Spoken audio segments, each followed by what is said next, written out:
Hello and welcome to AFcast. I am your host Malcolm, and today I'm going to be talking about the new Minecraft update 1.14, otherwise known as the Village and Pillage update. And yeah, actually a very big update, obviously since it's a title update. But I'm just here to tell you what the new things are, kind of how to use them, etc. Like anything like that, just to make sure that when you hop into 1.14, you know what you're getting yourself into, and all that jazz. So I'm first going to start off with the new blocks, or just placeable items in the game. So there are new types of stairs, slabs, and walls. Basically, the stairs and the slabs have a bunch of new variants, and then the walls themselves have a bunch of new variants as well. I suggest looking them up because each of them have about 10 or more differences now. So, yeah. So now past that, there are now campfires in the game. So a campfire, essentially you craft a campfire by putting 3 logs at the bottom of your crafting grid with a piece of coal in the middle with 3 sticks, one on each side of the coal and then one above the coal. And it creates a campfire for you. And the campfire can cook stuff infinitely, but it takes longer. So 30 seconds. So you don't necessarily need to refuel it, but it does take a while for it to cook, and you can only cook 4 items at a time. And you can actually create smoke signals by using hay bales and like putting them underneath. If you just put a hay bale underneath, the smoke just goes higher. That's about it. But you can actually create smoke signals using this strategy. And the fire from the campfire doesn't actually spread to anywhere. So if you have wood next to your campfire, it's not going to spread onto the wood. And it can generate in taiga biome villages, which is actually kind of cool. Villagers are trying to keep warm. So, yeah. Another new item in the game or another new block in the game specifically, is bamboo. So bamboo generates in jungles, and like usually there's specific parts of jungles that will have like bamboo jungle is what it's called. And essentially this is just an area that has a ton of bamboo in it, but otherwise you can just find a bit of bamboo here and there throughout the jungle as you go, and then obviously you can make a farm out of this and regrow it and whatnot. And you can also find them in ocean structure chests. So this is like the underground ocean ruins or sunken ships. You can find bamboo inside of the loot chests in there. And with bamboo, you can actually make scaffolding. So basically you craft by putting 6 bamboo on the sides, so 3 on each side, and 1 string at the top. So basically you're making the shape of leggings. And yeah. And in order for you to actually use it, you can stack them on top of each other and like build to the side of it and whatnot. But it is kind of weird because you have to stand inside of it, and then you hold jump, whatever your jump button is, and you'll actually climb through the structure. Like you'll climb through whatever structure you made out of the scaffolding. And then if you hold shift, you go down. So it's kind of difficult when you're trying to build something and you want to hold shift on the end of your block. But one thing that is useful is that if you click on the sides of the scaffolding with another scaffolding block, or another block in general, it'll actually place to the side of the scaffolding block, which makes it so you don't necessarily need shift, but it is still kind of annoying. And shift in this game has actually been changed as well. So now it's really weird to get used to. But essentially you're now able to shift far enough where you can go underneath 1.5 blocks. So basically if you have a 1 block with a slab on top of the block, you're able to fit within a space that matches that. So if you had a 2x1 opening with a slab at the top of it or a slab at the bottom of it, you're still able to get through by shifting. Which I actually find to be very interesting, but it also changes where you're looking when you press shift in the game now. So it's kind of weird to get used to because your perspective is completely different, especially if you're someone who uses shift a lot, which I feel like is every Minecraft player. And yeah, and so one thing that's cool about scaffolding is that if you break the bottom block of scaffolding, the entire structure collapses, including the bits that are off to the side of it. And that goes for only scaffolding, obviously. It doesn't go for the blocks that you placed off of the scaffolding. And placing stuff in scaffolding, like I meant, it's kind of weird. I mentioned a little bit of how to do it, but I'd say more so experiment with it rather than me tell you, because if I was trying to tell you, then it would get really complicated and you probably wouldn't understand. So just experiment with it for yourself. You should be able to figure it out within a couple minutes. It's not that hard to figure out. It's just hard to explain. So, yeah. So there's also a few new flowers in the game that give you different dyes. Yeah, that's really it. And now I'm going to get on to a bunch of new blocks that were built inside of villages now, and that you can craft for yourself. At least most of them you can craft for yourself. And yeah, so first off, I'm going to start with the bell. The bell doesn't have a crafting recipe, and it is considered a decoration block. So if you're looking for it in creative, go to the decoration section. And it actually produces sound when you right-click it, and it also vibrates, which is kind of cool. So it looks like an actual bell when you ring it, that is. And it can be activated by redstone or when hit by a projectile, which is also kind of cool.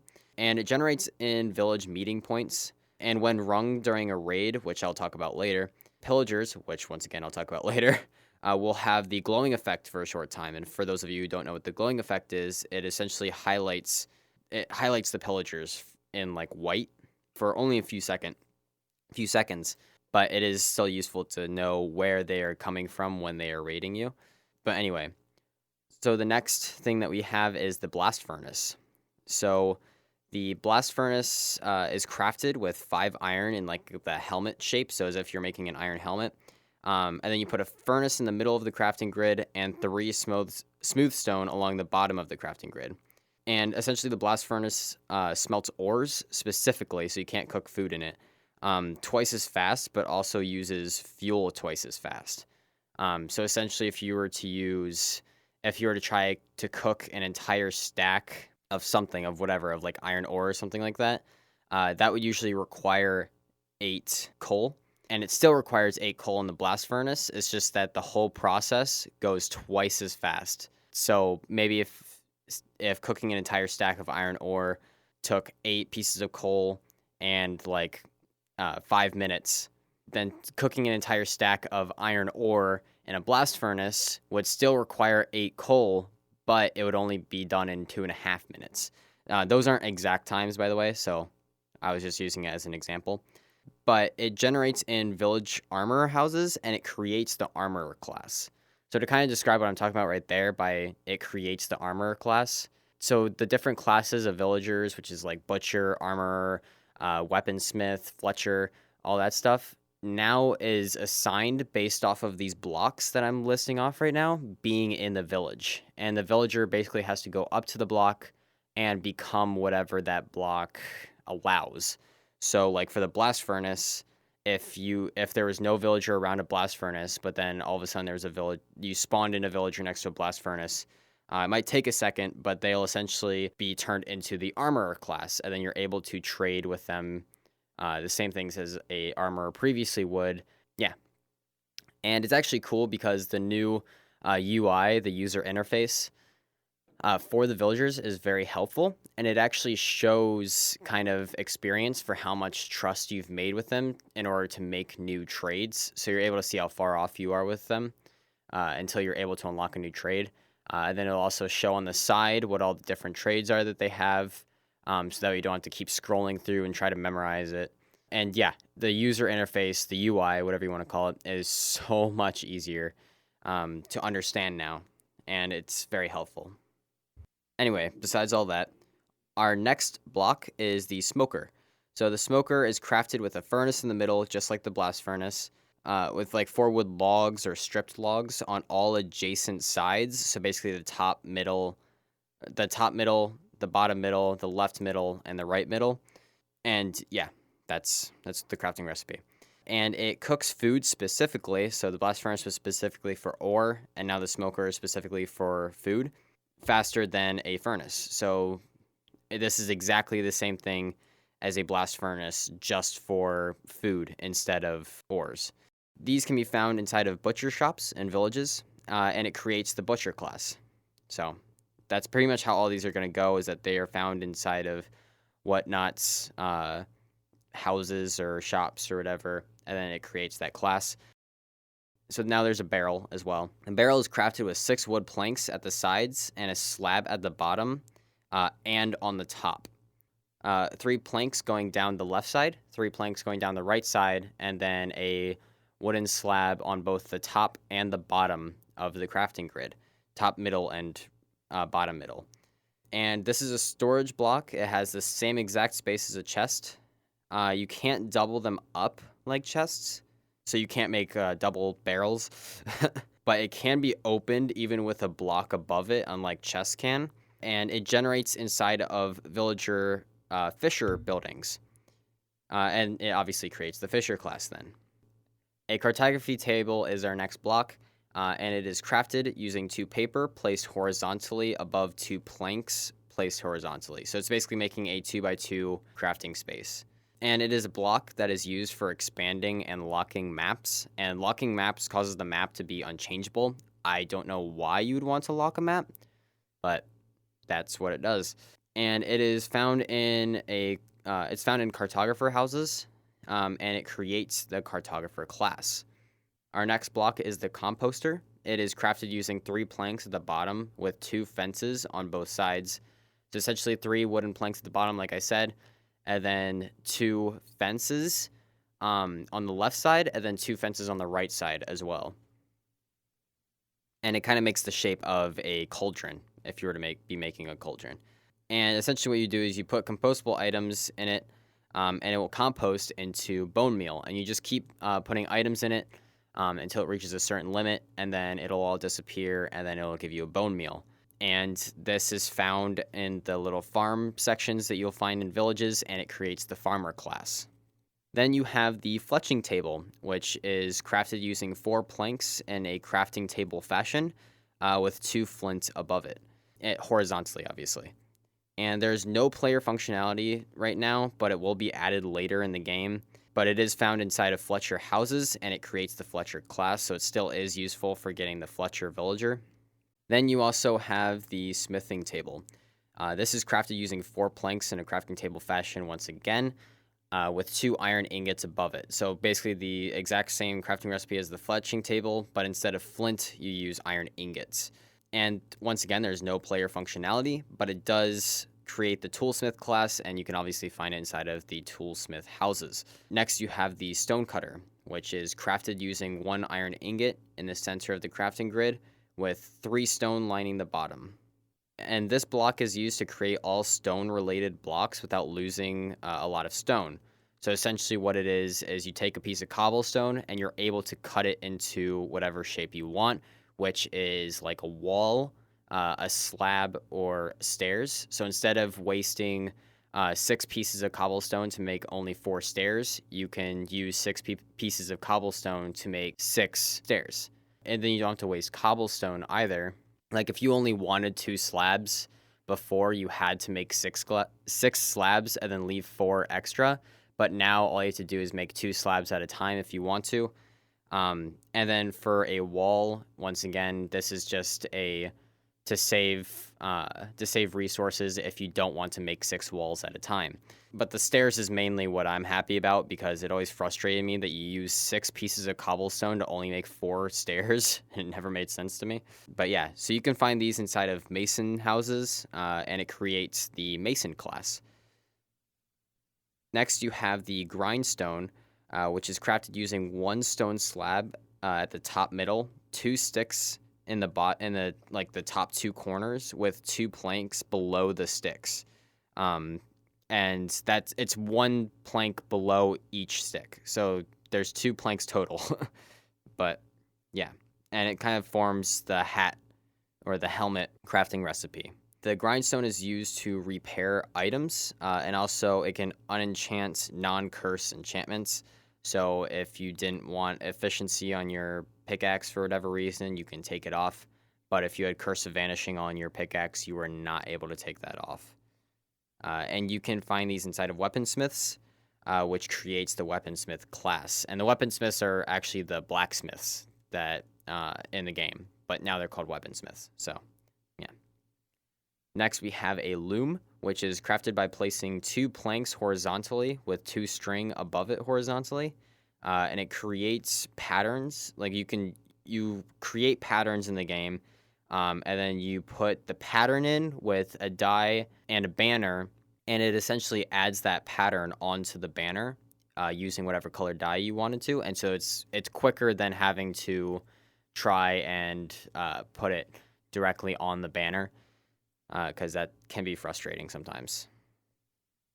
And the loom is found inside of shepherd houses, and it creates the shepherd class. Next, we have the lectern, which is crafted using 3 slabs at the top and 1 in the bottom middle, with a bookshelf in the center. And essentially what you do is you put a book in it with writing, and I think it has to be signed, but I'm not entirely sure. But essentially, depending on what page you are on, it can actually give off a redstone signal to a comparator. And it changes the strength of the redstone signal from the comparator. And this is obviously found inside of libraries, and it creates the librarian class. So now we're moving away from the villager blocks, slash, like, I guess, useful blocks, like the ones that's used to craft and make items and whatnot. But yeah, so now we have the lantern, which is crafted with 1 torch in the center of 8 iron nuggets. So it's a pretty simple crafting recipe, but it can get expensive considering that is almost an entire iron ingot per lantern. And this can be found inside of snowy villages as a lighting source as well, if you don't want to craft it, you just want to steal it from them. And it generates the same amount of light as glowstone, torches, sea lanterns, etc. There's only a few blocks in the game that don't generate that much light. Next, we have the jigsaw block, which is a technical item in the game, which technical items in the game mean that it's only attainable using commands. So this is kind of like the command block, and it is actually used to generate structures by putting in a certain command. So this is something that people kind of already had, but not as a specific block. And so this is really helpful for those technical Minecraft players who want to build structures quickly, or even if you want to build a structure quickly that is already in the game, you are able to do that. So new items. So moving away from blocks and now into items, we have the banner patterns, which go inside of the loom, and it is created with paper and the corresponding pattern. So, like, you can use a sunflower to create the sunflower pattern. You can use vines to create, like, I guess a vine pattern. I'm not good at explaining these because the patterns are based off of what the items you put in it are. So, like, if you wanted a brick-looking background, you could put brick with a piece of paper and you create the brick pattern. And then once again, you put the patterns inside of the loom, which then you put with dye and a banner. And then you're able to put that pattern onto the banner using that. Now we also have a new weapon, which is the crossbow. It is crafted using an iron ingot at the top middle with sticks on either side, a trip hook wire in the center, or not trip hook wire, but just a trip hook in the center with string on either side with a stick at the bottom middle. So that's like the most complicated crafting recipe that comes out of these new items and blocks in the game. But essentially it is stronger than a bow. It is slower to reload though, but you can keep it in your inventory loaded, so you can quickly pull it out and shoot it before you have to like reload it, but it does take a while for it to reload. And there's actually enchantments that are specifically for it, which is the multi-shot, which shoots 3 arrows in multiple directions at the same time, quick charge, which decreases the reload time, and piercing, which projectiles pierce through enemies, so essentially you can get collateral hits. So if there is like a zombie with a creeper behind it, you can shoot your crossbow with piercing on it and it would hit both of them. This is also very helpful because if there's only one mob, then you're still able to collect your arrows again off of the ground, because it'll just keep going through mobs. I don't know if there's a stopping point. Like, I don't know if once it hits the 3rd mob, if it stops and hits them, or if it just continues to travel until it hits a block. This can actually shoot fireworks if you really want to. So if you want to shoot fireworks at a crossbow, I don't think it does any damage, but it would kind of be cool. And you can get the crossbow from pillagers, which we'll be talking about at the end of kind of like my descriptions and stuff, because they're kind of the main part of this. The whole village system that I just talked about earlier was basically one half of the main part of this game, and then the other, or this update, and then the other half is the pillagers, which I'll be talking about near the end. But yeah. So one thing that's actually cool is that they've added dyes instead of just using items. And what I mean by this is that instead of using lapis as blue dye, or cocoa beans as brown dye, or ink sacs, etc., as dyes, now they have specific dyes that you can also make using other items. So that you don't have to waste all of your lapis that you might want to use for enchanting just to make some blue dye, or to make blue items. Another new thing is sweet berries, which grow on bushes, and they are actually a food item. They are found inside of taiga biomes, and I'm pretty sure that's the only place you can find them. You can find them inside of loot chests, but I think that's for taiga specific villages. But I might be wrong on that, but I'm pretty sure that's the case. I'm pretty sure it's just only taiga. And then there's also a new thing that's kind of funny to me. They're called suspicious stews, which is crafted using a bowl, a red mushroom, and a brown mushroom with any flour. So basically you're making mushroom soup, except for you add a flour into it. And depending on the flour, it gives you various status effects for about 5 seconds. So each flour has a specific status effect that it'll give you if you make it into a suspicious stew. I'm not going to go through all of them because obviously that's a very long list of stuff. But it also gives you saturation and food points. So it is helpful. So now on to the new mobs. So now there are cats in the game. So that might sound weird because there were already cats. But what this means is that before there were ocelots and there were tamed cats. But now there's just cats.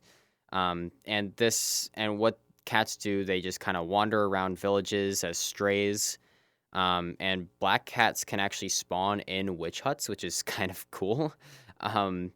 Another difference to tamed cats in specific is that they will actually sleep on you when you sleep at night, so they'll like sleep in your bed. And untamed cats will now despawn and spawn on their own. Because there's a lot of them that can be around villages. So, but anyway, you can now also change the color that's on the collars of tamed cats, which you could always do with dogs, or at least for a long time. I don't exactly know when you were able to dye their collars. But before it used to only be dogs that you could like change the color of their collar, but now it's for cats as well, which is cool. Another new mob is pandas, and these guys are adorable. They spawn in bamboo forests that are in jungles, and they'll actually eat bamboo items. I'm pretty sure that's how you breed them. And you can actually get different emotions from them, which I find kind of cool. And you can actually tell what it is based off of their face. Like they might have a smiley face or an angry face, because they can be playful, they can be lazy, they can be aggressive, or they can be worried. I'm pretty sure the most common one is worried. And I think that's just like the normal thing. So I don't think it's like necessarily that they're worried, but that's just the normal panda type situation.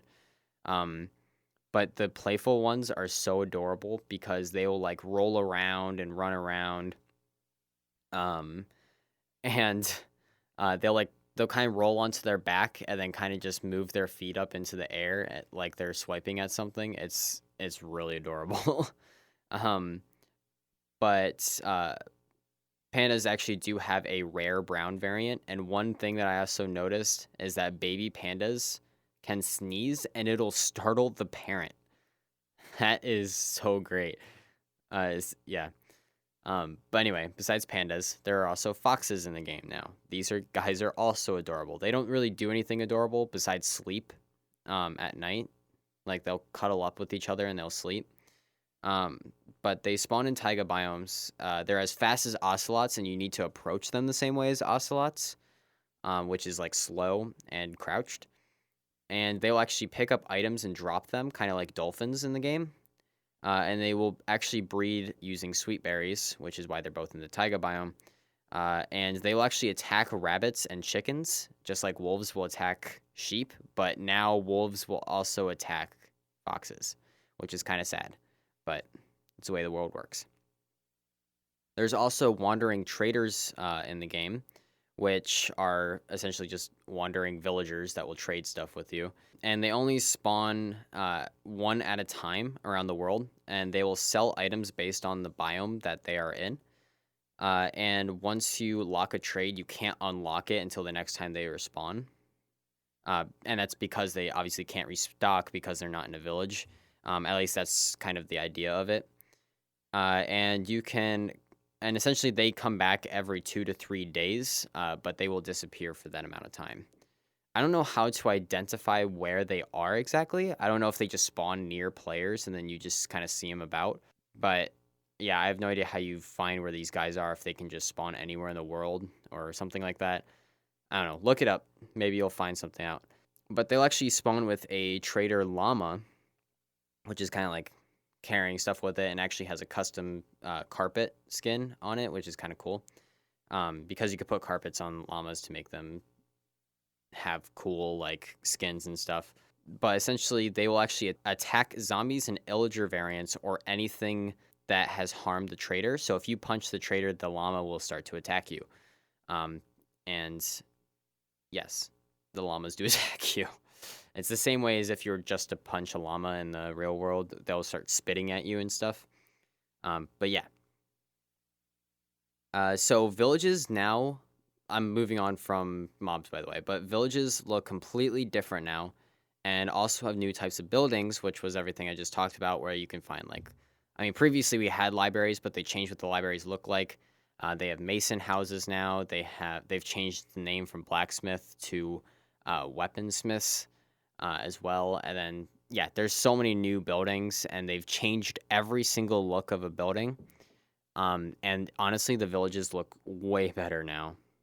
Iron golems are now way more likely to spawn in villages because they've actually changed how that works. And villagers will now sleep in their beds, and that's how you breed them, essentially, instead of doors, because it used to be doors that would make a village, but now it's a bed. And one cool thing is that villagers will actually stay around the vicinity of the block that gives them their class. But if you were to take away the block, then they would lose their class. And by losing their class, I mean they'll turn into a nitwit and essentially won't have anything to trade with you, and kind of just stand around doing nothing. And also, two villagers cannot have the same block for their classes. So like you can't put two nitwits next to the same block and expect both of them to turn into, let's say, a weaponsmith or whatever the block gives them. But now there's also new loot tables for chests that are inside of villages, and you can find them in more areas than just the weaponsmiths or what was used to be called blacksmith. But yeah. So now I'm going to get into the pillager part of the update, which essentially pillagers are a new mob that are a subset of illagers, which are like the Vindicator, Witch, and Evoker. And they actually wield crossbows. So that's also another way you can get crossbows is by killing a pillager.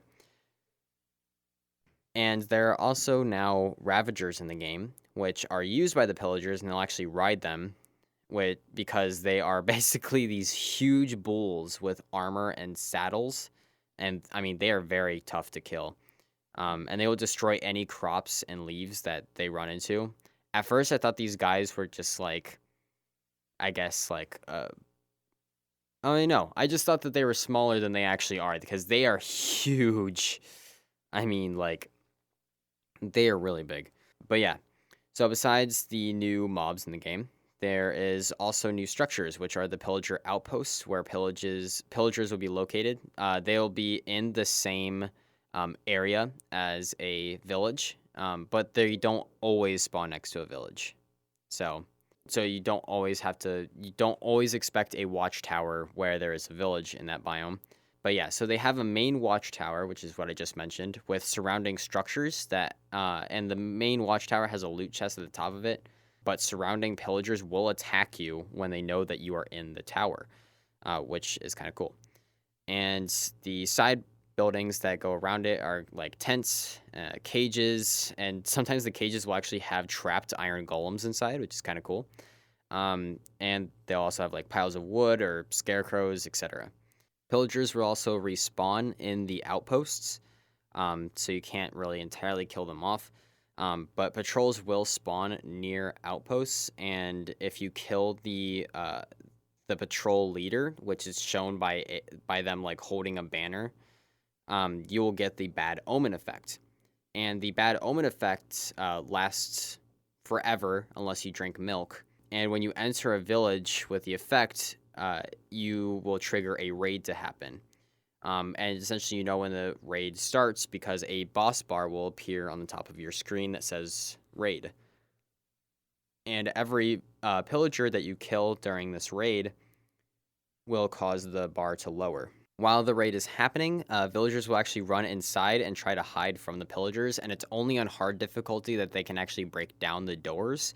And I'm pretty sure that's even Vindicators specifically that can break down the doors. But essentially, the raid will start from any direction of the village, so it's actually kind of useful to have the bell so you know where they are. And there are like higher level raids. There's like low level raids, and then there's higher level raids. The low level raids will just have like one wave of just pillagers and vindicators. Then there will be higher level raids, which require like the bad omen effect to stack, and you'll start getting tougher enemies like witches or evokers and ravagers. More of them will come, and there will also be like more waves and stuff like that will be attacking from different directions. So it can get pretty insane if you just keep stacking your bad omen effect. But this also allows you to essentially farm for totems of undying, which is useful, and then they'll also drop like emeralds. So they still have the same dropping stuff as the other illagers in the game, which is helpful. And a raid can even trigger inside of a player-made villages, which is kind of cool because, I mean, it makes sense because in the game, you can make your own village because the game has specified conditions in order for an area to be considered a village, which now is considered based off of the beds instead of doors, which is what I mentioned earlier. And this is actually the same concept of how you make an iron golem farm is by making a village, and then the center of the village would be over some kind of hole that the iron golem would fall into, and then you'd kill the iron golem in order to get iron. But except for this time, if you had the bad omen effect and you went near your iron golem farm, then raiders will try to attack the iron golem farm, which hopefully they won't be able to because I'm pretty sure all of them are floating. Yeah, so they will even attack a village that you have made yourself if you have done that. I have no idea what happens because currently I have a server and my base will have a underground village, so I'm kind of curious as to what will happen if I were to trigger the bad omen effect while I'm in my underground village. Like, I don't know if they'll just spawn up top inside of the jungle I'm in, or if they'll spawn in the caves below, maybe, and they'll attack from the underground, which would actually be kind of interesting. But yeah, so besides all that, a summary of the Pillage and Village, or Village and Pillage, whatever the title of this big title update is. The summary is that honestly, Minecraft is becoming a very dynamic game, and what I mean by this is that mobs are now attacking other mobs naturally, and like it makes sense why they're attacking. More complicated systems and species like the raids and the pandas with the different emotions. Foxes killing chickens and rabbits while the wolves are killing the foxes. So it's one of those pictures of the like fox that is stalking a rabbit with a wolf or a wolf that's stalking a fox that is stalking a rabbit, which is a very like classic picture I feel like that I've seen. But I am giving this an 8 out of 10 for the pure fact that there are so many bugs in the game right now. And they said that they're fixing them all on 1.14.1, which I really hope they do because a lot of them are kind of game breaking. Like the Ender Dragon right now is kind of all effed up. But yeah, And another reason I'm giving it 8 out of 10 is because they haven't added some of the the functionalities into the game. And I know that's a more minor thing, but I mean, if you say you're going to release something, at least release the entire thing. Because I feel like it's becoming a very big trend nowadays where games will release something initially, and then they'll have a update later on that will actually fully make the thing whole, which is kind of annoying. That's kind of how Halo worked, where they had the campaign first, and then they added the multiplayer in a separate update. Same thing with Red Dead Redemption 2. I don't think Spider-Man had it. I don't know. I can't remember all of them off the top of my head, but games have been doing a lot recently, and it's kind of frustrating. And that's one reason why it's 8 out of 10 for me. But yeah, it's kind of annoying that they just leave a crap ton of bugs in the game, and it honestly just leaves a bad impression, especially to anyone who's new to Minecraft. And it just leaves a bad impression. But besides all of that, make sure you check out our social media like Discord, Instagram, and Twitter. Check out our website as well, which has like YouTube channels on gaming, Twitch streams on gaming, and obviously this podcast as well. And also, the music at the beginning and end of this podcast is made by DJ Augie, which we'll also have a link in the description. But besides all that, game on.